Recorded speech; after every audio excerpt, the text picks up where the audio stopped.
storage facility in Salem, New Hampshire, where he had rented a storage unit in November of this year. So here's the deal. There's going to be a lot of stuff that's going to be coming out on this guy over the next few days. And I think the best thing for me to do and for you to do is, instead of wasting our time speculating on things we don't know, we'll wait for some of the nitty gritty on that. What I want to do here is I'll give you the brief stuff that I think I know. Again, I put this together late last night and from what I could this morning and getting prepared for the show. But we know that this guy stems from Miami. And months ago, he clearly had an objective to kill people. We don't know why that is. We don't know why he wanted to kill the MIT professor who he did indeed go to school with back in Portugal. We don't know why he wanted to kill the people at Brown University. Was he actually pointing out and looking for Ella Cook, or was he trying to kill a Jewish teacher who was always in that building? What we have found out, and I think these details are going to get more obvious and clear as the days go on, is that he plotted this as well as a rookie could plot it. He used encrypted phones. He changed the license plates on the rental car. So this way, you know, if anybody caught the plates, it would sort of throw off a bad scent, you know, leading them in a different direction. And we know that he was casing Brown University for at least 2 weeks. How many days exactly, we don't know. But how this came to be is through an informant, if you will, somebody who gave information over. If you recall here on the show, they had the local police and the investigators had put up a picture just 2 days ago of a second person of interest that they wanted to talk to.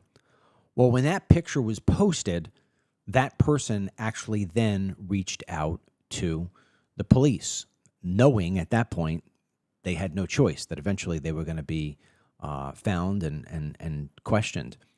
And that's part of the mystery that we're really going to have to ask some hard questions on, because this person has been described as a homeless person and as a janitor who allegedly is living in the bottom basement of one of the Brown buildings there, and that was allegedly a student at Brown University, and that was supposedly a genius. So here you go, a genius working as a janitor who's homeless at Brown University. This guy had seen the killer for 2 weeks casing out the joint. The rental car had been sitting there for a while, and they had a confrontation in the bathroom to where the homeless man said, "Hey, you don't belong here." And actually, there was a video not so long ago shown where the killer was running away, and that is apparently when the confrontation took place. So all those nitty details, I'm going to basically let go for right now. What I'm more interested in is how this was allowed to happen. Brown University is one of the most respected Ivy League schools in the world from an academic standpoint. I don't respect any universities. I think they're all garbage. But from the world of academia, Brown University is toward the top. It has an $8 billion frickin' bank account. And they don't have anybody with any sort of common sense or security detail background taking care of what should be the most secure property in all of Providence. You've got these kids there. They're paying a gargantuan dollar amount to go to school. Some of them are going to go on to be engineers and doctors, things we need. And it's Keystone Cops. we've got cameras that weren't even hooked up, cameras that weren't even working. They talk about how these 1,200 cameras all over, but the majority of them are not in any kind of feed. They're not going to the local cops. I mean, it's useless. It is useless. It's like putting a sign on the front of your house that says, this house is monitored by ADT. And then somebody looks around and be like, monitored? There's not a single camera. Is this like an old sign? This guy was hovering for 2 weeks. How can anybody with a straight face, be it the immigrant, Colombian, I can't find my ass with both hands police chief, the attorney general, the smooth talking, dirtbag, used car salesman, AG liberal, the DEI staff. I mean, how they're getting up on the dais last night and congratulating themselves on policing and how hard they worked and how much they love the students and they're committed to the security. Hold on. If you don't got a homeless guy who is identifying the car and the license plate, if he doesn't step forward, you have nothing. There would be nothing today. This is not a function of great policing. This is a function of policing getting lucky. Because if that Good Samaritan doesn't do his job, if that homeless guy doesn't do his job over the 2 weeks of, hey, I see something, I better record something. And here's the problem. He never said anything.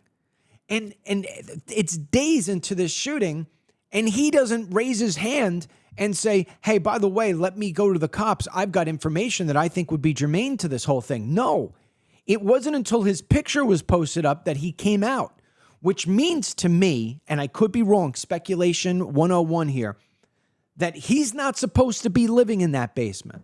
He's not supposed to be there.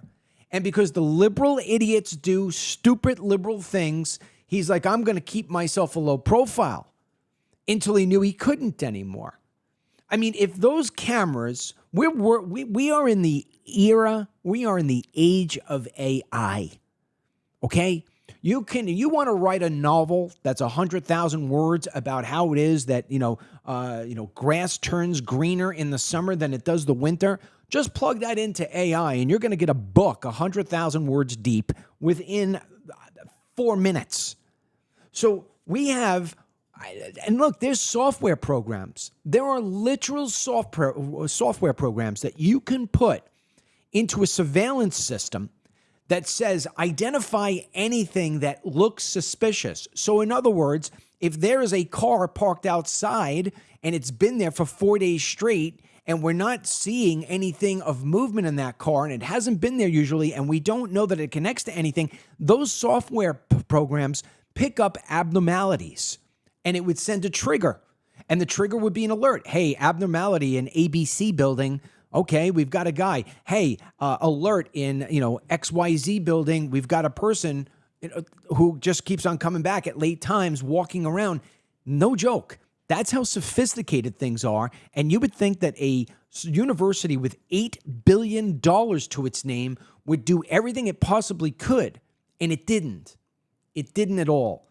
And then as far as I'm concerned, that MIT professor is dead because of the Keystone Cops, the AG, and the DEI people of Providence Brown University.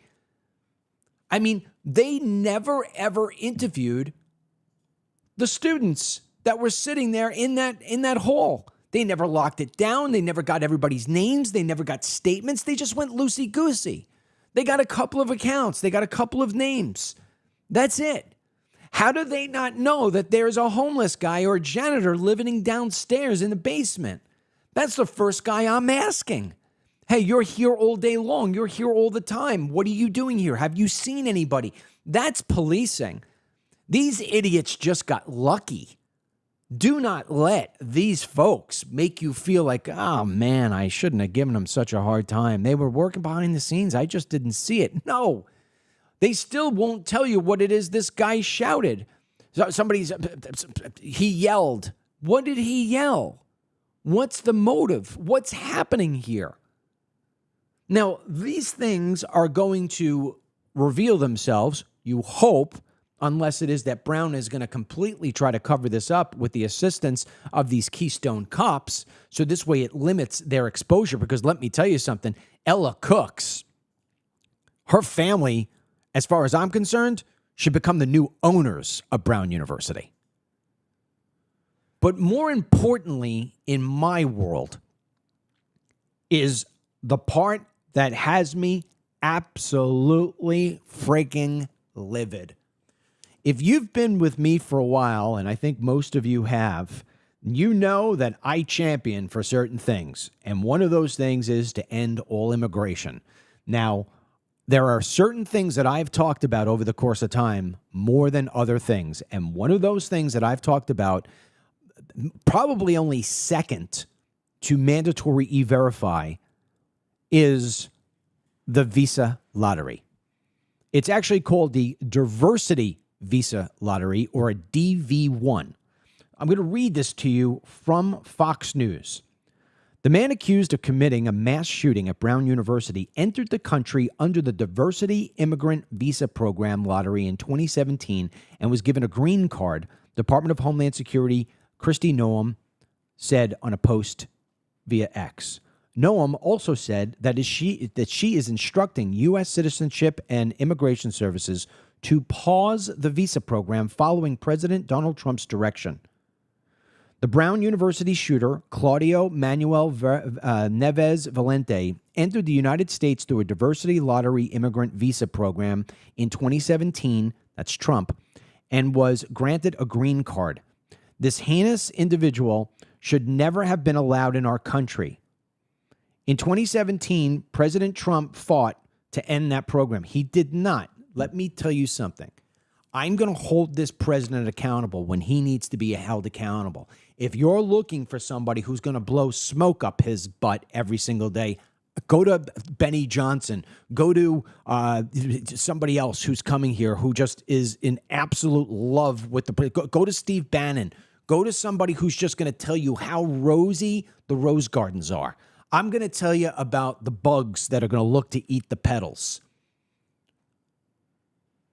The president could have got rid of this program on day one, Trump 2.0, and saying, you know, I never did enough 1.0. Let me get rid of this. He didn't. In fact, proof for the pudding is that on this very show, I told you how pissed off I was that instead of getting rid of the visa program, the visa diversity program, the lottery, that President Trump changed the rules. Here's how it works. Here's how this lottery works. It is literally like a bingo game. Every single year, about 20 million people from around the world in countries that are, this is the funniest part, are not, or I should say, are underrepresented in immigration processes here in the United States. So in other words, Portugal doesn't get a lot of people who are coming in here. So what they do is they allow people from all over the world to put in their name. Literally, it's like in a bin. And what happens every year, that bin gets turned and we pull out 50,000, 54,000 names. We pull them out of the bin and we say, okay, Claudio, you are now a U.S. citizen. You win. Boom. Okay, Muhammad Shakalaka Baka Waka from Zambuca Wuka Wuka, you are now in. We literally give away our citizenship as if it's something that you win in a bingo game. Not kidding. This is one of the recipients of that. Now, the part that I don't understand is they say he got this in 2017, but that he'd also go to Brown because the shooter was a Brown University student in early 2000s. So maybe he came here on a student visa, then had to go home, or he was, who knows, and then he reapplied. I have no idea. But he got in through this visa lottery that is just absolutely insane. We don't need diversity anymore. We've got plenty of diversity. We've got everything you need. We've got every nut, every religious crazy that you can possibly want in a country. We have sold our country out for white guilt. White guilt has caused America to lose its freaking mojo, to lose its voice, to lose its identity. For some reason, it wasn't good when America was 90% white. I don't know who came up with that. I don't know who wanted to change it, but man, did they do a great job at it. Because now we're getting idiots who are coming in here shooting and killing DC National Guardsmen, killing 2 students at Brown University, one of them a young Republican girl. I mean, why do we need this? We got people coming in and running fraud into the billions of dollars, sending the money home, and then funding terrorism. We don't need diversity. We have enough. We don't need another damn person throwing a prayer rug down in the middle of 42nd Street and yelling Allah Akbar that they're going to change this country. We just don't need it. And so what does Trump do? Trump doesn't get rid of the program. What he does is he tries to monetize it. You may recall a couple of months ago that the president announced that, or Marco Rubio announced, or whoever it was that announced through this administration, that the 20 million people who get to vote, to put their name into the bin, they were now going to get charged a whopping $1 fee. So we're going to raise $25 million. Now listen, you, me, $25 million is life-changing. For government, $25 million is a miscellaneous note on a budget. So we kept this program, this absolutely insane program. Trump looked at this and said, all right, so we're allowing 20 million people to put their name in. We're taking 55,000 people, basically picking them out of a hat. This sounds like a good program. Let's make an extra $25 million.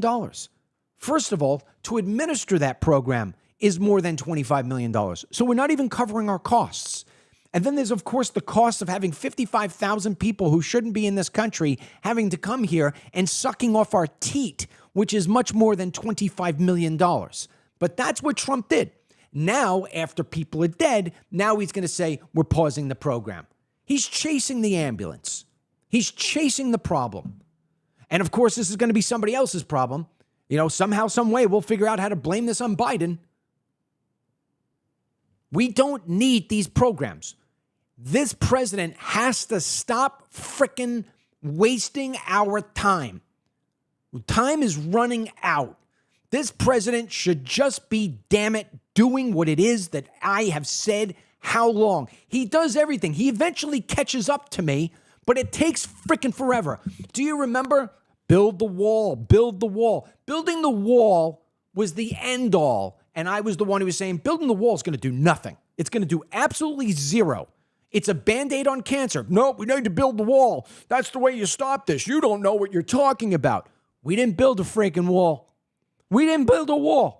This president got into the freaking presidency 11 months ago. He didn't build a wall. He didn't even look for money to build a wall. What did he do? He did what I said from the freaking get-go. Eliminate the ability for these people to freaking fill out for asylum claims. Get rid of that. Keep them in Mexico. Tell them they're going to get deported immediately. They're going to lose their $5,000. And what's happened? Now Trump gets up there and be like, we've got 0, 0, 0, 0 people coming in. 0.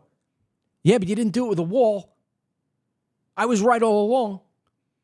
And I said, you got to stop this visa lottery program. Now we're going to stop it after dead people. How many times do I have to talk into this microphone? How many times do I have to talk into my cell phone?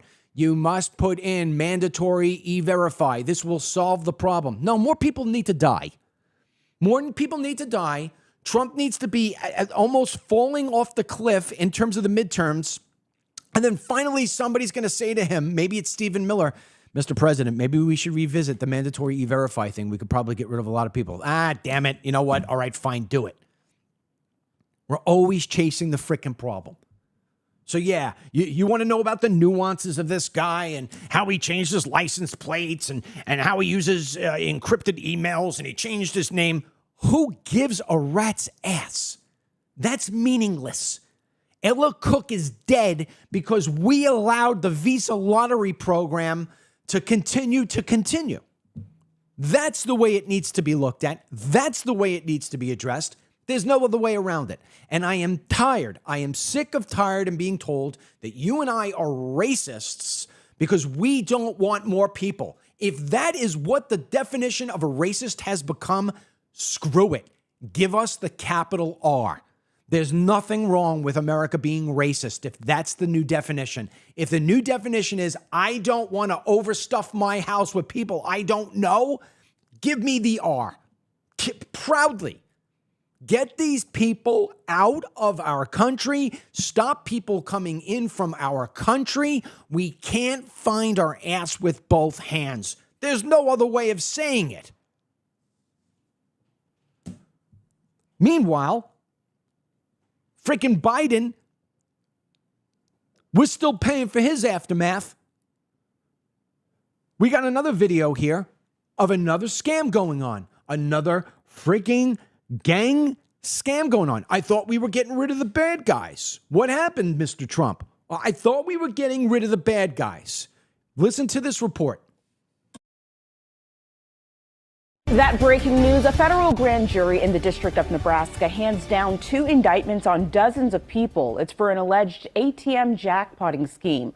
54 people have been charged for their roles in a conspiracy to deploy malware and steal millions of dollars from ATMs in the United States. One of the people indicted is Jimena Romina Araya Navarro. The United States Attorney's Office says he's an alleged Tren de Aragua leader and Venezuelan entertainer. The feds say this nationwide scheme included burglaries of many ATMs located in Nebraska.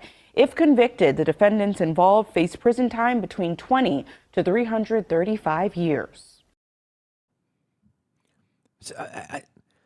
These people are maggots. They're literally maggots. They're not hard to find. Why are we struggling? Why are we struggling? I'll tell you why we're struggling. We're struggling because nobody is giving 150%. Nobody. Everybody's going through the motions. Ella Cook is nobody else's kid but that of Mr. and Mrs. Cook. So it's like, shucks. Nobody of clout has been killed. When somebody of clout is killed, maybe you're going to start to see something happen. And isn't that sad?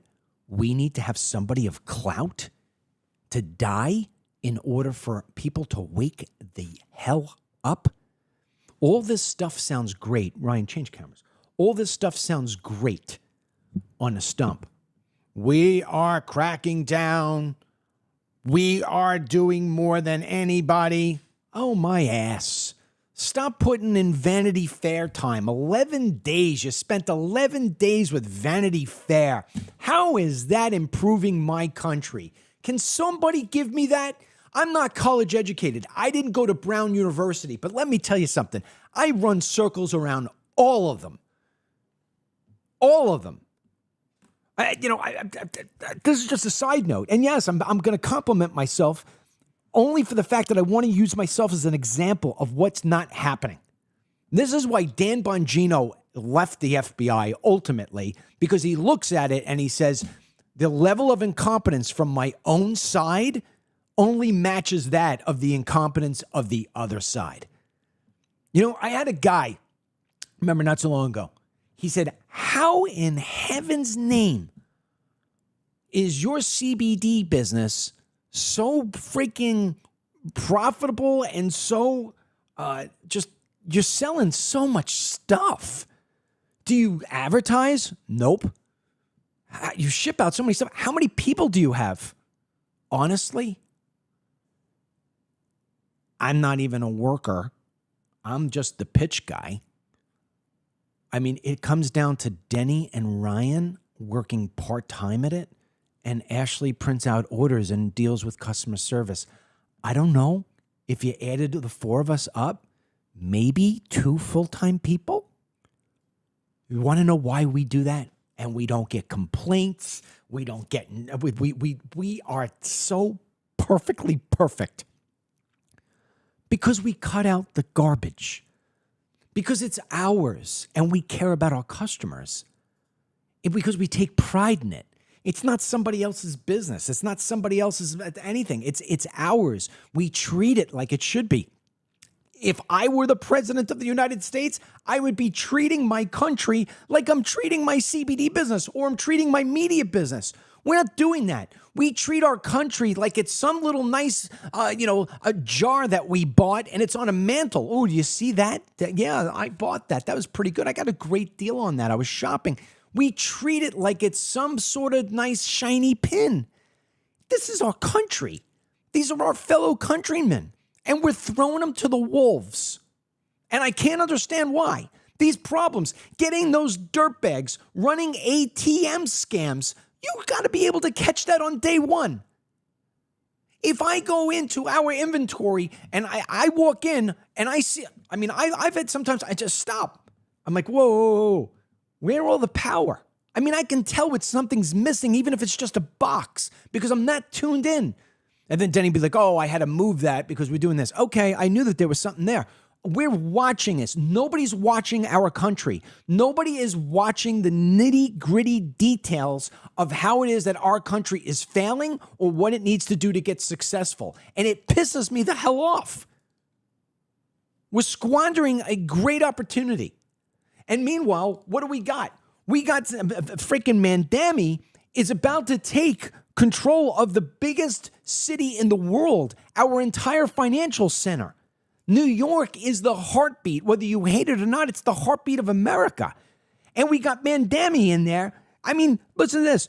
Zohan Mandami's newly named director of appointments abruptly resigned Thursday after resurfaced social media posts showed she made anti-Semitic remarks.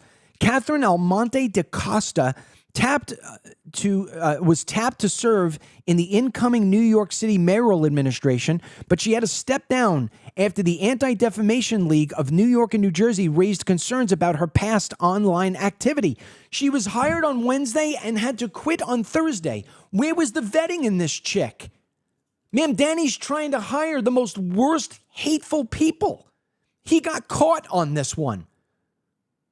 Is anybody watching this other than the friggin' Anti-Defamation League?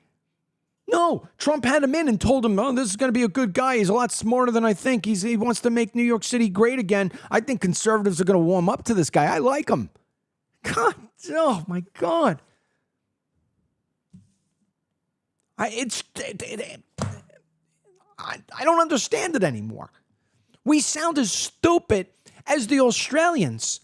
I told you about Albanese, Prime Minister Albanese, right? You just had all these Jews killed. Cops did nothing. They stood back. Little girl, 10 years old. We showed it to you yesterday. Guys are there shooting for 15 minutes. No cops go and do anything. They're hiding behind cars.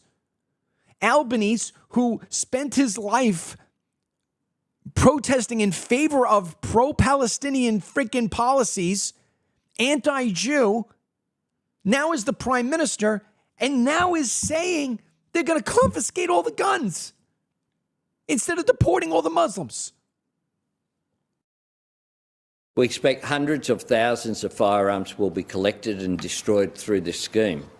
Consistent with the approach that was taken in 1996, the government is proposing that states and territories will be responsible for the collection, processing and payment to individuals for surrendered firearms. The Australian Federal Police will then be responsible for the destruction of these firearms. Could you imagine that? Imagine that. You just watched what unfolded. And now you got the prime minister. He's not saying we're going to start deporting all the Muslims. Instead, he's going to start taking all the guns. That's why all those people were all killed. They were all killed because they couldn't defend themselves. We showed you yesterday on the show here, that woman who's 3-year-old, the little girl was crying for the mommy in the crowd. She wanted to go try to help. She said to the cop, if you're not going to shoot him, give me your gun. And he wouldn't give him the gun. And now this guy's going to take away more guns. The asinine sense of people. And I I just read a comment here during the thing. A woman, Irma, with all due respect, sweetheart. She writes, wait, president is doing a good job. ICE is the one who's responsible for the illegals. No, Irma, stop. It's like the IRS coming in and arresting your child because you didn't pay your taxes.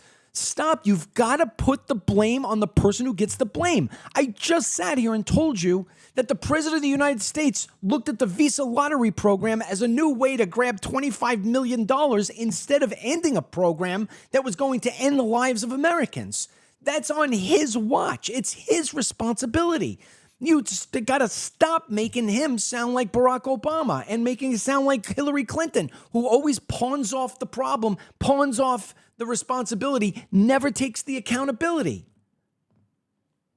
He could put in mandatory E-Verify tomorrow in an executive order. Half this problem's gone. He won't do it.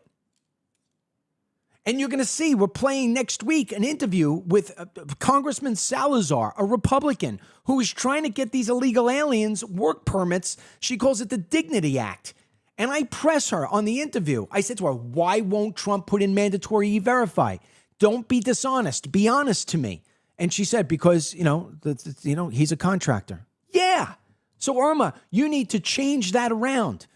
If you don't hold people accountable, you're going to be left with nothing.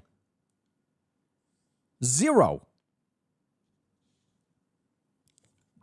I told you yesterday, I'm going to highlight to you what it is that we're importing. Ryan's going to play a video right now. I can't even show you the full video. I cannot show you the full video because it would get taken down. Play the video, Ryan. دكتور ما يقص عواد. إلان أنت سوي استاك. أنت سوي استاك. إلان أي مرسم. إلان كيتوس كعمل ما حاسوا مرس تيتوس. تيتوس. أنا إلان. إلان إلان. That woman continues to be whipped with a belt. I can't show it to you here because it will be taken down. That is Islam. That's what we're taking in busloads every single month. Every single month. Another person just wrote here. He won't do what you're saying, Dennis, because the Chamber of Commerce and Brooke Rollins tells him not to. So that's the new excuse? Somebody's going to go up to the president and say, don't do this. If somebody went up to the president and said, hey, Mr. President, after you, after you go to the bathroom, after you go number 2, don't wipe. You think he's going to listen? He's the president. He hasn't to listen to anybody.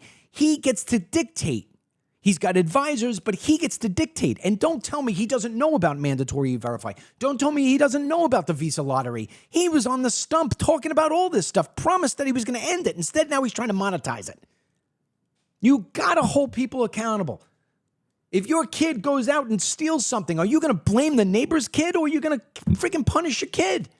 If you don't get in his face and you can do it politely, I mean, if I was sitting in front of Trump, I wouldn't be like, listen to me, you dirtbag, you just killed 4 people. No, I'd be like, Mr. President, you are not keeping to your promises. And because you're not keeping to your promises and you're not taking the fastest route and the most effective route in killing this whole program, known as immigration, people are dying, people are losing their jobs, affordability is unobtainable. If you don't change it around, you're going to wind up being impeached. And I'll tell you what, you'll have nobody to blame but yourself.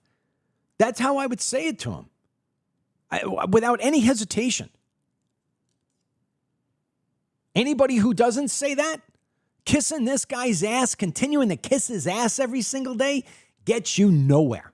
Gets you nowhere. Nowhere.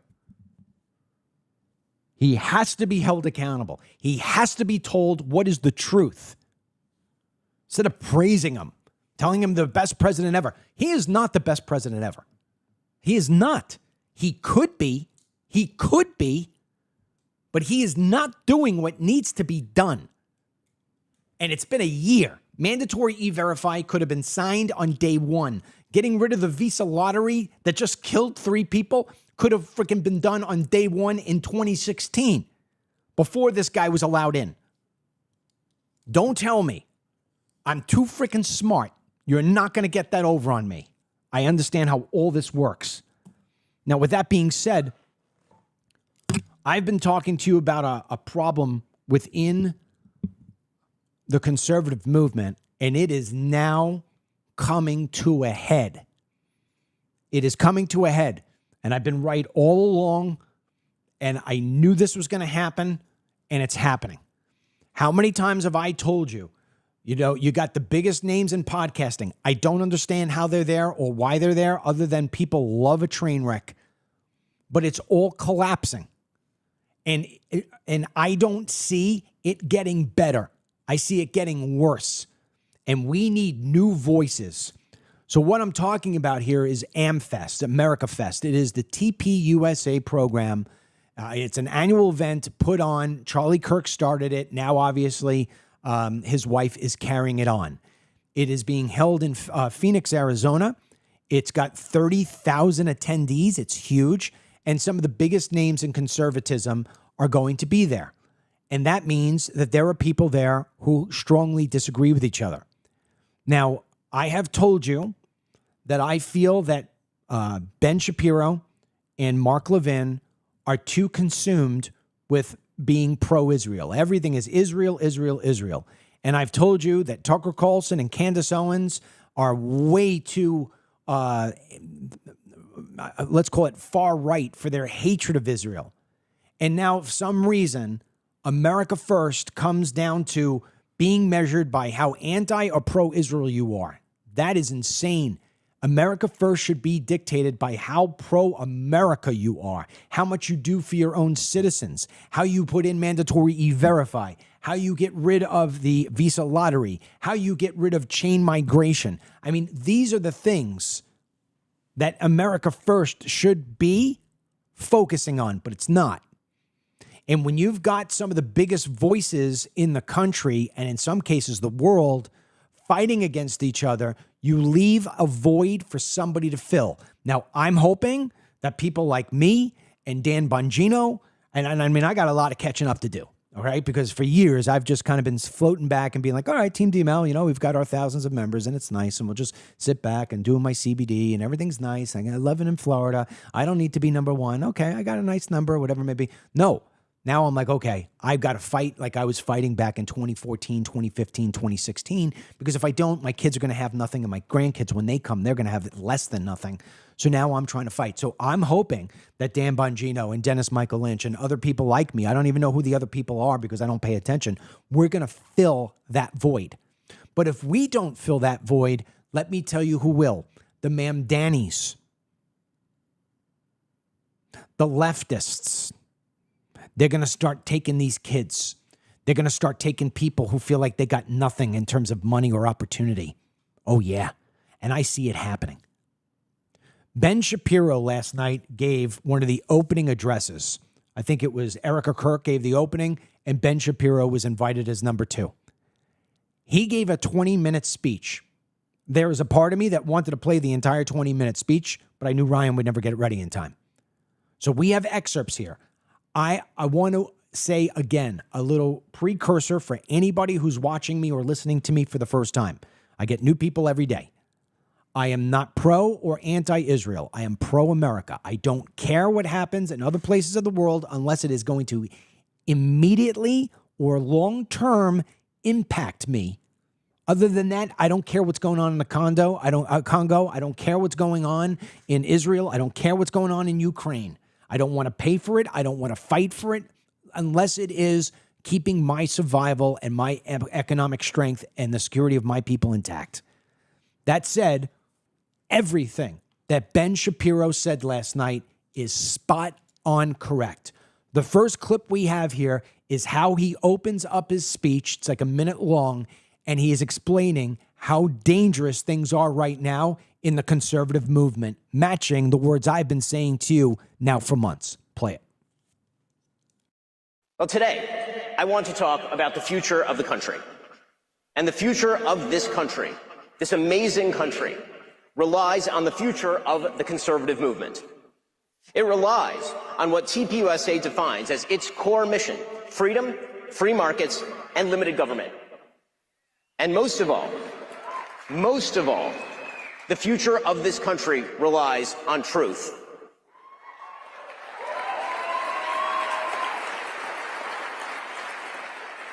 This country relies on truth because victory, true, real, lasting victory, cannot be achieved without truth. Victory without truth is victory for a lie, and that is no victory at all. And unity without truth is no unity. It is merely solidarity in falsehood. The conservative movement is also in danger from charlatans who claim to speak in the name of principle, but actually traffic in conspiracism and dishonesty, who offer nothing but bile and despair, who seek to undermine fundamental principles of conservatism by championing enervation and grievance. These people are frauds, and they are grifters, and they do not deserve your time. And they are something worse than that, a danger to the only movement capable of stopping the left from wrecking the country wholesale. Agree with Ben Shapiro there wholeheartedly. In fact, I couldn't even say it better myself. And the one thing I'm going to give credit to Ben Shapiro, and I think this is why I have a certain amount of respect for him. You know, a lot of times we measure people against ourselves. Whether that's right or wrong, it's what we do. And there are certain things I'm very proud about. I'm proud about the fact that I've been with the same woman since I'm in 9th grade. I'm proud about the fact that my best friend is my best friend since the 7th grade. I'm very proud about the fact that I have people who have been with me, Team DML now, for well over a decade. And that means that people stick with me because they know I mean what I say and I say what I mean, and I'm going to be consistently consistent. Doesn't mean I won't change my mind on something, but I never change principally who I am. I'm a conservative. I've always been a conservative. I always will be a conservative because the principles of conservatism is what makes me who I am. And truth. And I can tell a white lie just as much as anybody else, right? 2 weeks ago, somebody comes to me and says, "Hey, you want to go? You want to go out to dinner?" And I really don't want to go out to dinner, but I don't want to say it because I don't want to hurt their feelings. I say something along the lines, Mary's not feeling the best. That's a white lie. I'll tell them as much as anybody else. And that white lie was really to hurt, to keep somebody else from misleading themselves into thinking I didn't want to be with them. Truth. Consistency, passion, faith. Ben Shapiro has it. He has always been pro-Israel. He has he will die for his fellow Jew. I believe he loves America as well. Even if you don't agree with his message, he has always been consistently consistent. When he's talking about charlatans, these are people who have flip-flopped all over the place. They've been liberal, then they're conservative, or they've been liberal, then they're independents, then they're conservatives. They go where the money is, or they go where their dreams are. Tucker Carlson gets dreams that tell him what he should be doing. And Candace Owens says dreams to what she should be doing. Steve Bannon gets himself into all these predicaments and somehow sneaks out. Ben Shapiro has always stayed loyal to his thoughts. Like them or not, there's respect there. Here's the next clip in which he actually points out he has no fear, this man. He starts naming names. Play. Evidence. So, when Candace Owens says, "I don't know, but I know," that is retarded. And we are all more retarded for having heard it.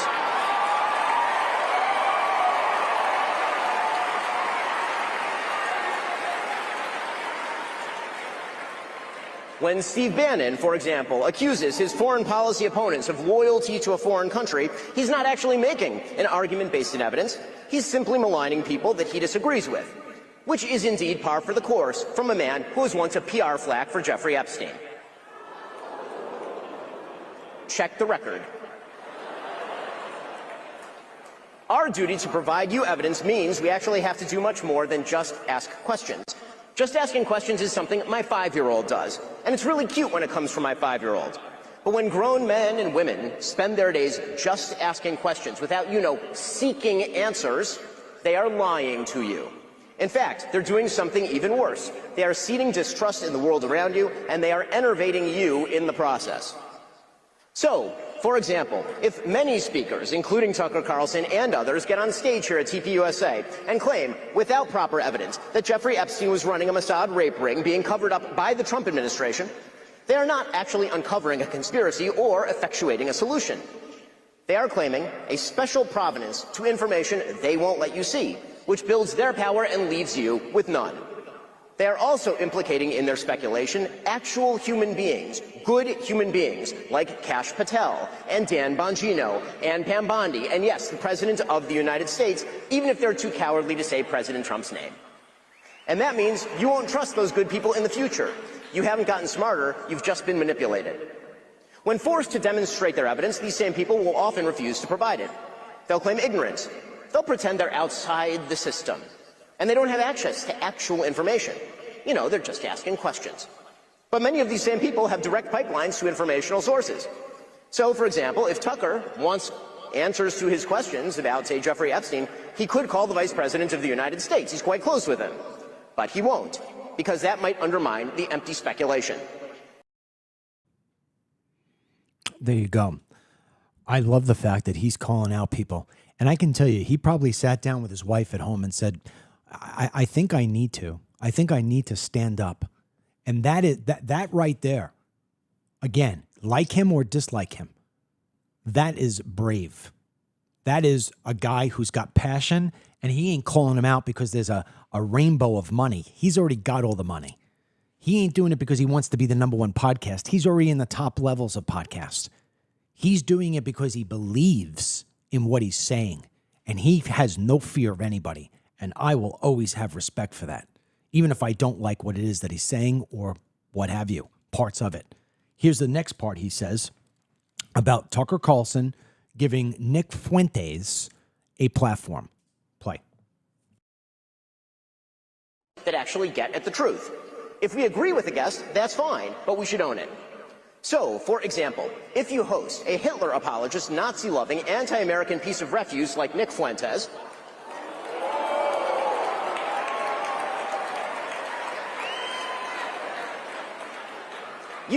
the Nick Fuentes who said that the Vice President of the United States is a, quote, fat gay race traitor married to a Jeet. The person who said that Charlie Kirk was a, quote, retarded idiot. The person who said, and pardon my language here, it's his quote, that he, quote, took Turning Point USA and fucked it, and that's why it's filled with groypers. If you have that person on your show and you proceed to glaze him, you ought to own it.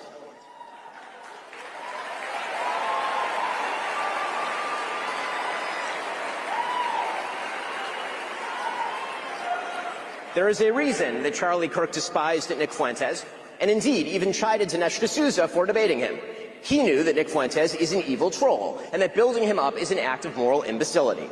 And that is precisely what Tucker Carlson did. He built Nick Fuentes up.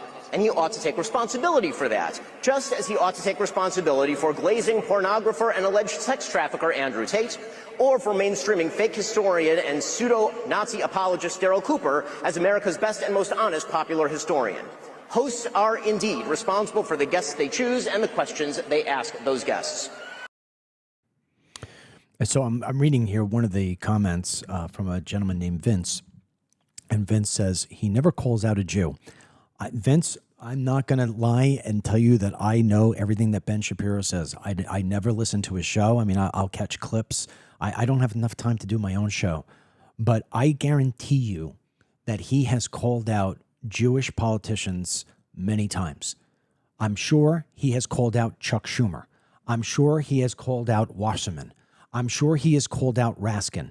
There are a lot of Jew politicians in Washington, D.C., and I guarantee you Ben Shapiro has called them out. So you may want him to be calling out Benjamin Netanyahu, and maybe he won't because he doesn't think Bibi's doing a bad job. But he will call out. I have no doubt I would put all the tea in China on the bet. I'd put all the money in my pocket on the bet that he has called out plenty of Jewish politicians over the course of time, and Jewish Hollywood. guaranteed. And if you can prove me different, well, then I'll apologize to you, sir. That said, here is the next one where he calls out the lunatic Candace Owens. Play.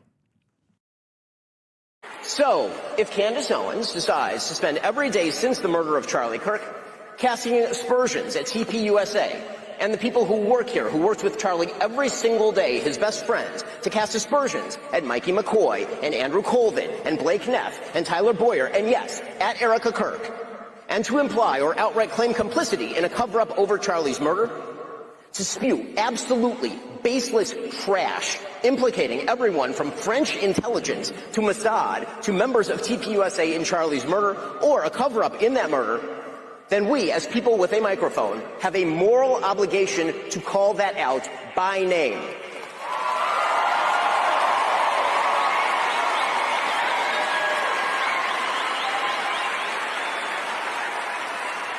Erica Kirk and TPUSA never should have been put in the position to have to defend themselves against such specious and evil attacks, particularly in a time of mourning.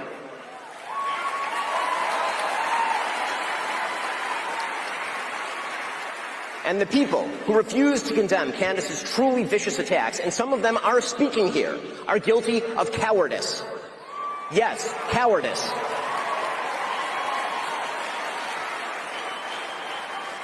The fact that they have said nothing while Candace has been vomiting all sorts of hideous and conspiratorial nonsense into the public square for years is just as cowardly. Second, because we owe you the truth, we owe you the duty to speak out of principle, not personal feeling. It should not matter whether we despise someone or whether we love someone. The question is what they say and what they do, and whether those things are morally decent or not. On a political level, do they foster freedom, justice, and prosperity? On a personal level, do they treat others as they would wish to be treated? Personal feeling is not a substitute for moral judgment. To take again the Candace Owens situation as an example, friendship with public figures who say or do evil things is not an excuse for silence on the matter. You know, and it's funny, it's such a shame that this is what America Fest is right now. Instead of talking about the problems that we have as a nation and who is best positioned to solve them and what the solutions are and should be, okay? And it's funny, Shapiro talked about that in his 20-minute speech. He said, you know, as commentators, we have a responsibility not only to point to what the problems are, but to offer solutions because we are the people who are shaping the conversation, especially online. And he's right. And that's why I always try to add in what I would. That's why I use that term, if I were president. It's my way of saying, here's a solution. Here's how it should be done. Here's how I would do it. You may not agree with me, but at least I'm presenting a solution. And one of the things that he is saying is that all these other podcasters, from Megyn Kelly to Stephen Bannon to Tucker Carlson to Candace Owens, you know, they hide behind the, I'm just asking questions, and they're just pointing things out because they want to be, you know, they want to be the Hollywood Minute for conservatism. You know, they want to be the TMZ for conservatism, and it's destroying it. And, you know, I thought about this long and hard about today's show, and I said, I am going to do this. I'm going to highlight this stuff because we've got to get past it. And if they don't want to get past it, if they want to squabble and be that, let it be. But I wanted to prove what it is that I have been telling you is a concern, is indeed a concern. Now, as I said 2 minutes ago about Ben Shapiro, Tucker Carlson used to be highly conservative. Now, as far as I'm concerned, he is a moderate at best with a little bit of a hint towards the left. I mean, the guy is now pro-Islam. He's pro-Qatar. It's just, we'll get to Tucker in a minute. But Megyn Kelly, man, Megyn Kelly is a liberal, and she has just swindled her way into the conservative movement, and she's taking these brains and she's pulling them in. And I just say, oh my God, I feel like I need to stop her as much as I need to stop the false level of immigration.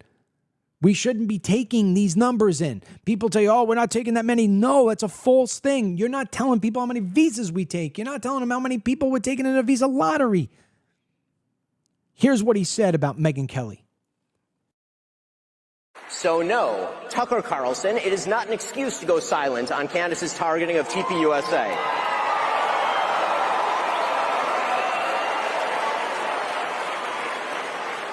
Or to mirror her bullshit lines of questioning because you love Candace personally. The same holds true of Megyn Kelly, a person I consider a friend, characterizing Candace as a young mother and thus shying away from condemning her actions or fibbing about them. That is a non-starter. Meghan Markle is a young mother. Ilhan Omar is a young mother. That doesn't matter. And when Megyn said this week, quote, "My goal and my job here is to try to understand, yes, where Candace is coming from on this," and says she sees no purpose in inserting herself, quote, into this on one side, that is a moral and logical absurdity. There is only one moral side here, Erica Kirk's side. So I'm listening to this last night to Ben Shapiro, and I said, you know what? I got back into this whole thing because of Charlie Kirk's death. And, you know, we have sort of been here in the office talking, and I have more experience than my kids. So I take what they say and I digest it, but ultimately I make my own decisions because I'm the one with the experience. And if I'm going to go down in flames, I'm going to be the one to light myself on fire. And we sort of gone down this path of we're not going to talk about these other podcasters. Let's not do that. Let's stick on the topics. And the problem is to ignore this is ignoring that these people are talking about the topics in ways that are hurting conservatism. And Megyn Kelly is at the top of the list. And last night I said, you know what? I need to be more brave. I need to be Ben Shapiro.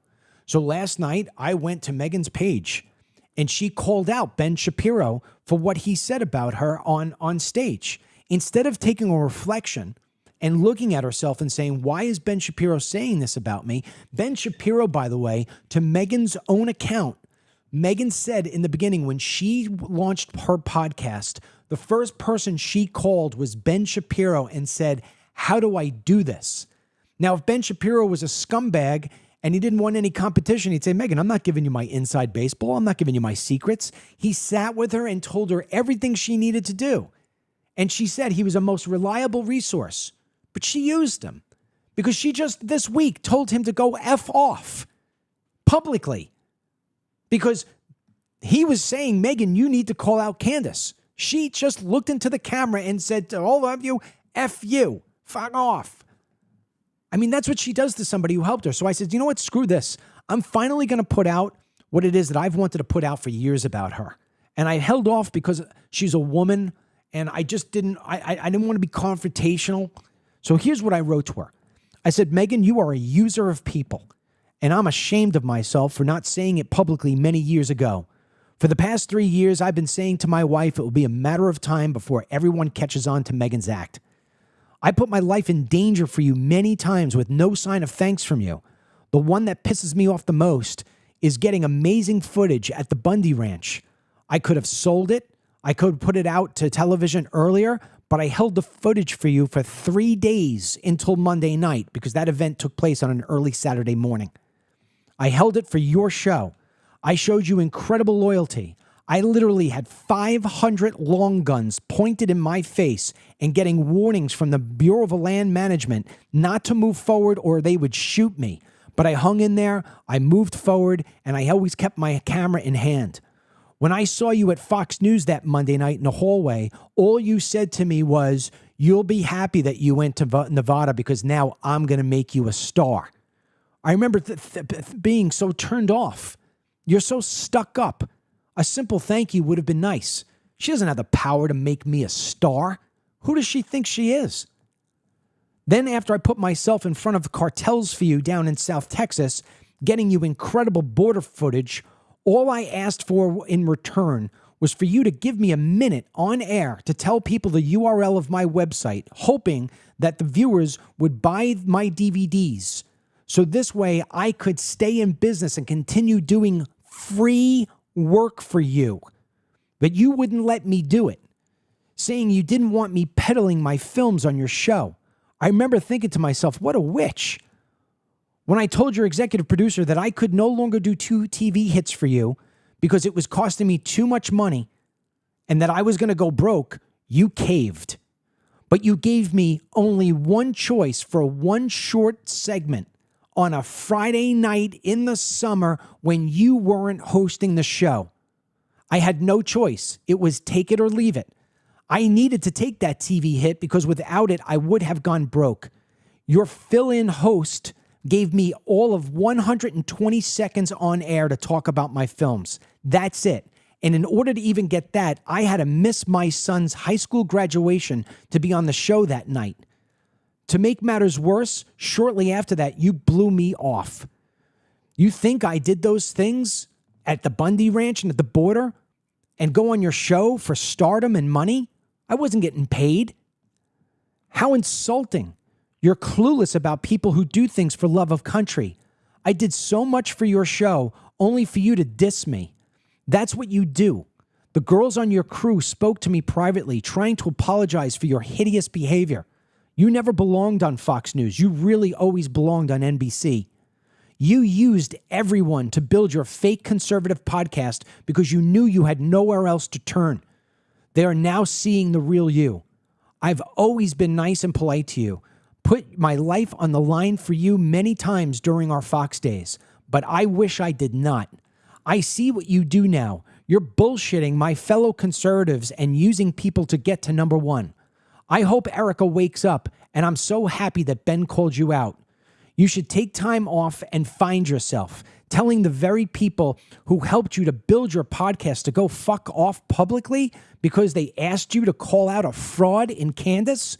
It showcases the real narcissistic person you are. You won't call Candace out because you yourself are the same thing she is, a fake. From the fake eyelashes to the fake hair extensions to the fake love of Trump to the fake outrage, you're about as conservative as Nancy Pelosi. Even so, I'll pray for you. I've never written anything like that to anybody online before, but I said, the hell with this. I am going out and I'm saying it because it's deserving. And then the same thing happens with Tucker Carlson. Tucker Carlson, Candace, Megyn, all of them. Flip-flop all the time. No consistency. No passion for the truth. Just passion for asking questions and getting viewerships and buy my book. Here's Tucker Carlson, his opening last night after he heard Ben Shapiro rip him to shred. Here is what it is that Carlson returned with. Walking out is always such a trip at these things. I just got here, and I feel like I missed the first part of the program. I hope I didn't miss anything meaningful. But I just want to say, I don't think I did. No, I'm just kidding. I watched it. I laughed. That kind of bitter, sardonic laugh that emerges from you when, like, Upside Down World arrives. When your dog starts doing your taxes, and you're like, wait, it's not supposed to work this way. To hear calls for, like, deplatforming and denouncing people at a Charlie Kirk event, I'm like, what? This is hilarious. Yeah, this is hilarious. Actually, one of the clips I was listening to myself. So let me tell you something here. First of all, when Ben Shapiro got up there and gave his 20-minute speech, the entire thing was professional. The entire thing was laden in facts. The entire thing was given with a level of class. This freaking laughing hyena gets up there and makes an analogy like when your dog does your taxes. What? I've never even heard of that phrase before. What are you talking about? That's the kind of idiot kind of comment that comes out of his mouth now. And this guy's number one in the podcast fields. And let me also protect Ben here for a second by telling the truth. Ben Shapiro never said to deplatform anyone. He never said to silence anyone. What he said to people is exactly what I say. If you listen to these folks, you are a problem because they are manipulating you and you're allowing yourself to be manipulated. But this is Tucker Carlson. He lies all the time. He changes the truth and tries to manipulate it. So the clip goes around that Ben said that we should deplatform him. That word never came out of Ben's mouth. I've listened to his speech twice. Now, here's the part where Tucker starts actually claiming that people are using God in a wrong way. let me remind you of something. Tucker Carlson only started to become, full-blown Christian 2 years ago. Play. We should also be very on guard against people who try to leverage the word of God, the words of Jesus, for political ends. That is a dangerous thing to do. I don't want to do that. And I attempt every time. This is all sort of new to me. I'm so obviously not a great Christian that it's not like a lot of people are going to be like, oh, I want to be like him. But there are people, particularly Christian ministers, I have noticed, who are preaching a political message and pretending that it's the gospel. So now Tucker Carlson's going to get up and preach to everybody about Christianity and about using God. Really? Well, you know what we're not doing? We're not propping up people who denounce God. We're not propping up people who yell Allah Akbar. We're not propping up people who hit women with belts like I showed you earlier. Let me give you a little reminder. Ryan, do me a favor, play the B-roll. For those of you who came in late, here is the Muslim man treating a woman like garbage, like a slave, whipping her with a belt as she's begging him not to. And she's just one of many women. I showed you yesterday, too, the man who was basically waterboarding the woman, and the other women were sitting there and cringe, knowing that they were next. I want you to see this before it is I play the next clip of Tucker Carlson. This is Islam. There is no extreme. There is no radical. This is Islam. That's what it is. I can't even show you this full thing. I can't even show it to you because they'll take it down. That's it. You know what else I can't show you? It's on my X page. If you can even get yourself to watch this, on my X page right now, toward the top, right after you're done with the show, we're winding up here, x.com/trustdml. You want to see horrible? A Hindu man spoke negatively of Allah, and the Muslims lynched this man in public. Literally, they hung him naked, and while he was hung naked, they freaking whipped him and then lit him on fire. This just happened. Just happened. That is Islam. That's not radical. That's not extreme. That is Islam. Here's Tucker Carlson screaming at people like me for calling out Muslims. Go. Most people agree with that. Most Americans have more in common with each other than they disagree on. And almost everybody agrees on that. And almost everybody is willing to tolerate a good faith argument about how to get there. Except a few. And they're the ones running around calling everyone an anti-Semite. But everyone else is like, yeah, of course, that should be the debate. And they'll vote for you. They want that because they know they haven't had that. That's the fact. And what you're watching now, attacking millions of Americans because they're Muslims, it's disgusting. And I'm a Christian. I'm not a Muslim. I know there's a lot of effort to claim I'm a secret jihadi. I'm not. You should not attack people on those grounds. And you're seeing it from Republicans. What the hell are you doing? What you're doing is trying to divide the country. And I've lived through 50 years of this crap. All these fake race wars that they're always promoting. Oh, go hate each other while we loot the treasury. That's exactly what's going on. And most people are totally sick of that. So yes, there is a possibility for a huge coalition of decent people once they free their minds from the traps set for them by others and realize, wait a second, we all want to make this country better. And the 15% or 30% who don't, okay. Good luck in Maryland or wherever you wind up. But the rest of us would like to fix it. This guy is such a tool. I mean, I would use profanity. I don't want to use the profanity. He is so delusional, and this is the problem. If he was a nobody, if he was number 63 on the charts, if I said, have you ever heard of this guy named Steve Deese? I wouldn't even be playing it. But this guy sits at the top.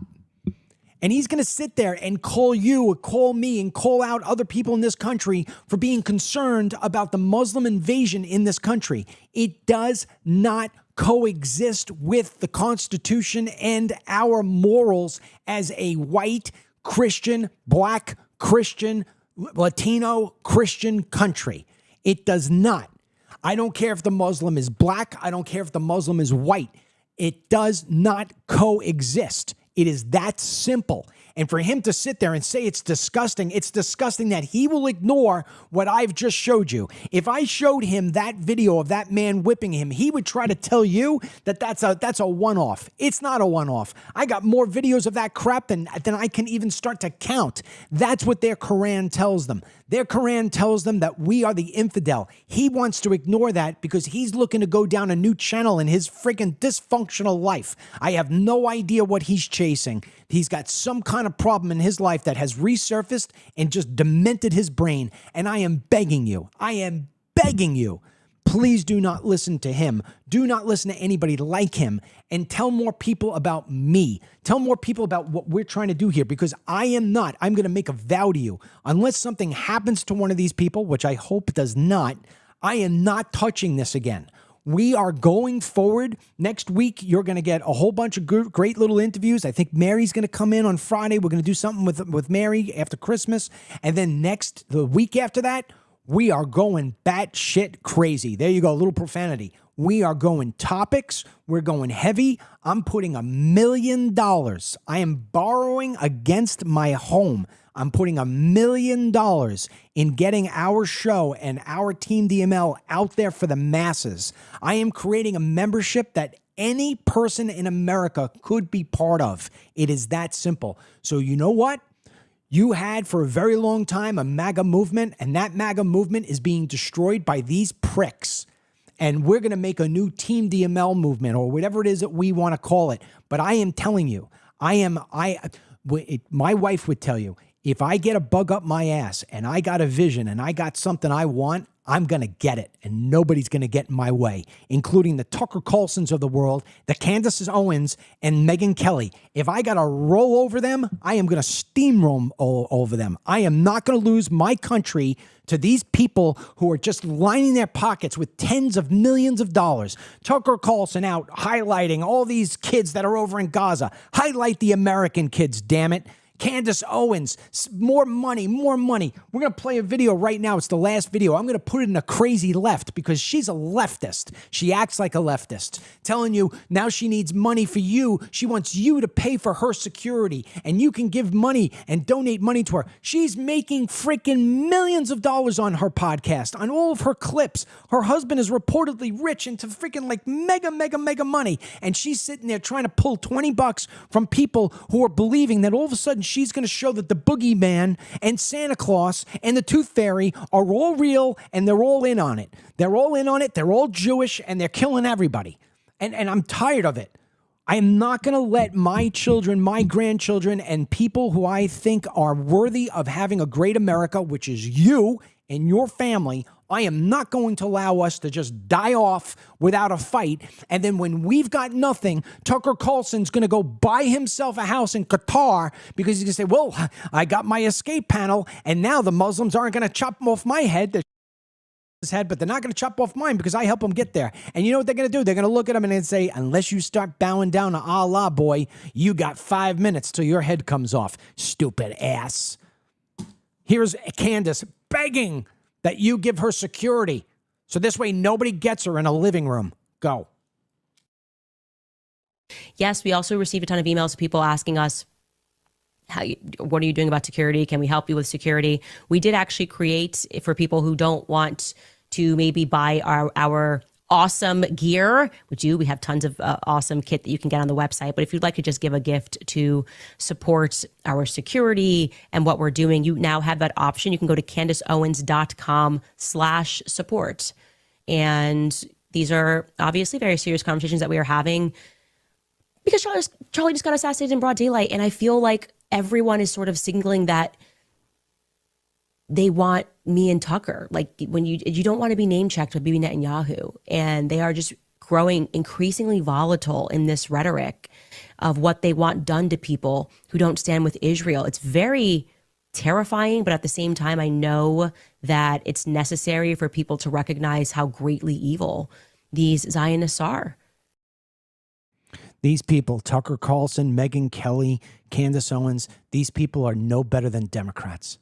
You might as well just give me Ilhan Omar, AOC, and Rashida Tlaib, because they're on even field with these folks. I'm reading one of the comments here from a Mitzi. Mitzi writes, I've been torn between who to listen to. Honestly, you make so much more sense. I listened to Ben, but drifted away and started listening to Tucker. After Tucker defended Qatar and hanging out with these people and Megyn and her foul mouth, I'm going back to Ben. Megyn, to me, acts like people should get out of her way because we are beneath her. Same with Tucker. I'm still on the fence about Candace. We need to get rid of all Muslims in this country and those that defend their right to be here. I've watched and shared your film, They Come to America, and it's absolutely horrifying. You have my support, and God bless America. Thank you, Mitzi. But you want to know something, Mitzi? If you really want to support me, don't send me money. Send me people. Send me people. Don't send me money. Stop listening to Candace. She's going to discredit you to everybody in your life. They won't say it to you, Mitzi, but when they know that you listen to Candace, they're going to shake their head when you turn. They may still love you, they may still like you, but they're not going to respect you. Trust me when I tell you, I know people who have actually come back at me about how Candace is so right, and I still like them, and I'll still go to dinner with them, and I'll still go to parties with them, but I have lost an incredible amount of respect for how it is that they process information. And I would never, ever, ever take their opinion or anything worth a grain of salt. So you want to support me? Send me people. Send me people. Don't send me money. I don't need your money. I got enough money. I don't have Candace Owens money, and I don't have Tucker Carlson or Megyn Kelly money, but I got enough money. I'm too proud to take anybody's money. Support me, please. When I didn't, when Fox News screwed me, and I asked people, this is a funny thing. I want to tell this. I've never really told this story, and I'm going to end it on. It's Friday. I'm giving you a little extra time because next week's going to be all interviews. Although, no, I'll probably do the day before Christmas. We'll do the day before Christmas, no interview. There was a point in time, because I was giving so much to Fox News, I wouldn't even let them pay for my car rides into Manhattan because a friend of mine at Fox News, and I'm not going to reveal who it is, said to me, Dennis, one of the reasons why you don't get booked all the time, why you're not a permanent person on here daily, is because you live so far away. The car service that we have to pay for you is almost like $700. I live 3 hours away from Manhattan. I said, okay, fine, I'll drive myself. So I used to drive myself, so this way I wouldn't tack onto their budgets. And so between that, Megyn asked me to go to Nevada. I got to pay for my hotel. They didn't pay for me. I wasn't a paid contributor. I did more things for them, cost me so much money. And so at some point, I looked and I'm like, wow, I don't really have enough money to go make my next film. I don't have enough money to go, launch a podcast or do anything more. I mean, I really would like to start, a DML news app, and I'd like to start, different things. So what did I do? I went on Facebook and I said, hey, I'm looking to do some crowdfunding if anybody wants to try to help me do this. And I gave some people free memberships, and we gave some free, like for free merchandise or whatever. And we wound up raising, I think it was a total of about $250,000 to $260,000 to put towards building our app and our podcast and all this other different jazz. And I put it towards camera equipment. We put it towards a lot of stuff. And I didn't like having to do that. So you know what I did? When I finally got back up on our feet, I started the DML Foundation. And I took my own money that I earned from different aspects of the DML CBD or whatever it may be, and I put it into the DML Foundation. We didn't take a single expense for ourselves. I didn't write off anything. Every single last thing, with the exception of paying the accountant to file the tax return, was absolutely given away. I gave away 10% more than I took in. So if I took in $250, I wound up giving back out $280. I think it was more than that. I think I gave out $300,000. That was just in money. So I gave back what I took. These people only take. They only take. That is not what our conservative movement is about. That's not that. Ben Shapiro said it perfectly. He said, we need to save the only movement that will stop the Democrats from destroying this country. So, Mitzi, you know what? Nobody has ever lost putting a bet on me. Never. So I ask you, you want to know how you can help? You share every time you see a video of me on Facebook. You share every time I ask you to share something. You tell people about Dennis Michael Lynch. You go to Apple Podcasts. You go to Spotify. And you simply, for free, subscribe. Leave a 5-star review. Just do those things because it helps me go up the charts.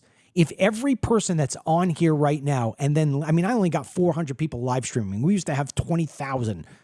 If I had every single one of you right now go over to Apple Podcasts and hit the subscribe button, or Spotify and hit the subscribe button to the Dennis Michael Lynch podcast, Apple would automatically see it and they'd push us up the charts more. And the further I get up the charts, the more that Apple reveals us to new people who are looking for podcasts.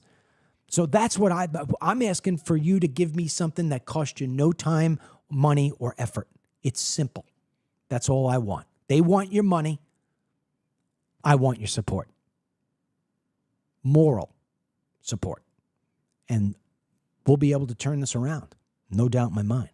We'll be able to turn this around. And it's funny, last word here. We especially my son and I, we read a lot of the comments. And we're starting to read a lot of DML, please run for president. DML, please run for office. DML, please run for office. I'm not even talking that way. And I hear people saying that. And you know what that means? That people aren't happy with what they're seeing. They're not happy with what they're seeing. And that is the fault of this administration. I hope they turn it around. I'd love to see J.D. Vance and Donald J. Trump make America great again. I would just like to be sitting in the back podcasting and being a messenger. I don't want to be a politician. But let me tell you something. We continue on this trajectory for the sake of my children and my grandchildren and my country and my faith. And for you, I'll have no choice. And I don't want to do it. So I hope and pray that they turn it around. And the only way they turn it around is if they know that people are unhappy with them. Stop kissing ass. God willing, I'll be with you again on Monday. Monday, unless there's catastrophic, unbelievable stuff that happens over the weekend, Monday will be the interview with Congressman Salazar. I think you're going to appreciate that one. And if it doesn't happen on Monday, we'll play it on Tuesday. And I'll be back with you live on Monday if indeed there's this colossal weekend. Other than that, we're going to play that interview. And like I said, Monday, Tuesday, Wednesday, and Friday, there will be a show, mostly interviews. And I think one of them is going to be with Miss Mary. Definitely one of them is going to be with Miss Mary. I just don't know whether we're going to do it on Wednesday or we're going to do it on Friday. That's it. Until the next time, enjoy. Oh, last thing I want to let you know, the $20 CBD stuff that I've been doing for people. The $189 bottles, selling for $20 to try to help you out. That ends tonight. We're going to be officially out of inventory. So that ends tonight. So if you want to get in there, DMLCBD.com, I'm giving things away below my cost at $20. God bless you. That's it. We'll talk to you soon. Dennis Michael Lynch podcast every day by subscribing on Apple Podcasts or Spotify. And download the DML News app from the Google Play Store or the Apple App Store for breaking news, merchandise, films, exclusive content, and Team DML. Get the Dennis Michael Lynch podcast every day by subscribing on Apple Podcasts or Spotify, and download the DML News app from the Google Play Store or the Apple App Store for breaking news, merchandise, films, exclusive content, and Team DML.